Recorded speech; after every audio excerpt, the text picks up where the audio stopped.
Good morning, everyone. Good morning, sir. My name is Creselin Estalizer. I am the first reporter of this group. So, what is hip hop dance? Hip hop dance is a style of movement characterized by bounces and rocks executed to hip hop music. It has a deep historical and social roots in African American culture, having emerged in the black communities living in 1970s New York. While frequently referred to as a singular dance style, hip hop dance is a part of a whole culture of hip hop that includes DJing, graffiti, immersing, and breaking and knowledge. So, ang movement sa hip-hop dance is a vibrant form of dance that combines a variety of style movements to create a cultural piece of art. So, through the naitulo ka style para makakreate siya og art of cultural is na ay popping, locking, and breaking. So, ang hip-hop dance is naga-involve siya into a one most popular influential styles of dance. So there are five elements of hip hop. Number one is DJing. DJing is also known as a turntabling. This is an art form in which music is made in real time using record players and DJ mixer. So DJs in the hip hop community are responsible for creating or curating the music that gets people on the dance floor at the parties. So, DJing is kanang the play and music records in the clubs or bars. Di ba kasagaran gid sa mga DJ is nasa kanang mga bars or clubs. So, ang DJing is to create a atmosphere or keeping people dancing, to choose music to suit your audience to taste and the venue's music policy, and operate lights and visual effect in the time to the beat. So you can create your own sounds to manipulate the beats, use samples and added music to and sounds effect. So number two is emissing. So emissing is stands for master of ceremonies, and they are basically the hype man of the DJ. So the MC gets the crowd going well and sometimes freestyle rap over the music.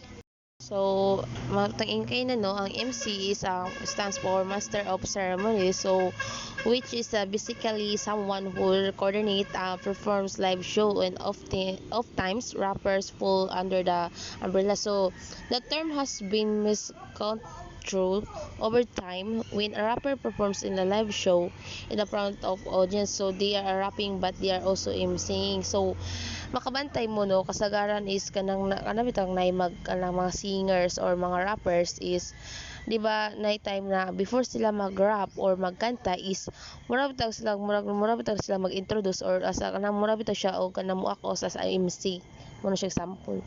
So number three is graffiti. So this is an art of expressing oneself about everyday in the life using spray paint or wall outdoor space.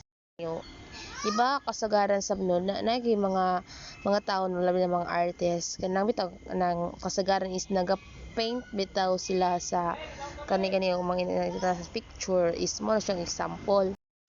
So, graffiti is considered of one of four elements of hip hop, along the emissing or tong rapping or DJing or buoying. So, ang graffiti is a like of other three elements in of art form on means of cultural expression. So, like to the other drawing of on is also expressed on a wall or other surface usually so as the be seen by the public. So, morning example no kana nasa picture is morning siya example. So number four is a breaking. Breaking is often called breaking dancing by popular media. So it's the original dance style that came out of the hip hop community. It started out with these five core movements: so top rocks, fast footwork, back rocks, freezes, and power moves.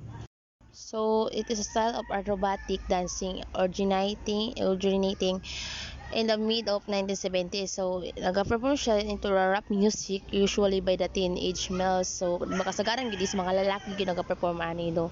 So while is nag-perform nila ni in the place of mga public places like kanang mga street balitaw. So di ba kasagaran no makita gyud nato no kana sa mga video balitaw more on TikTok, YouTube, Facebook. So kanang mo ta mag-perform og marami ta sila og dance street balita. Basta maka mga kuan dira sila magaperform og sayaw anino.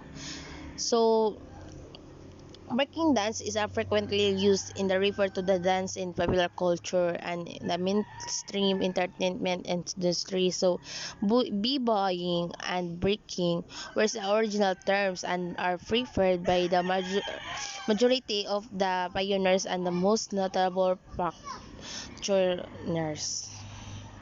Number five is knowledge. So this element is the thread that weaves all the other elements together. So knowledge of the self refers to Afro-diasporic mix of spiritual and political consciousness designed to empower members of press group by the portraying social change and giving back to the minority communities.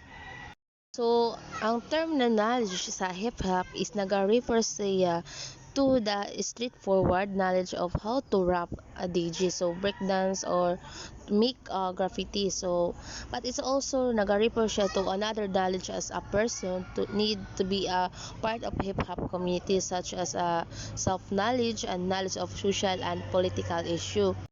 So, ang hip-hop cultural movement is na-attain siya and spread popularity in 1980s. So, in the 1990s, and also the backing music for rap. So, the musical style is incorporating rhythmic and or rhyming speech that become the movement's the most lasting and influential art form. So, that's it for my report.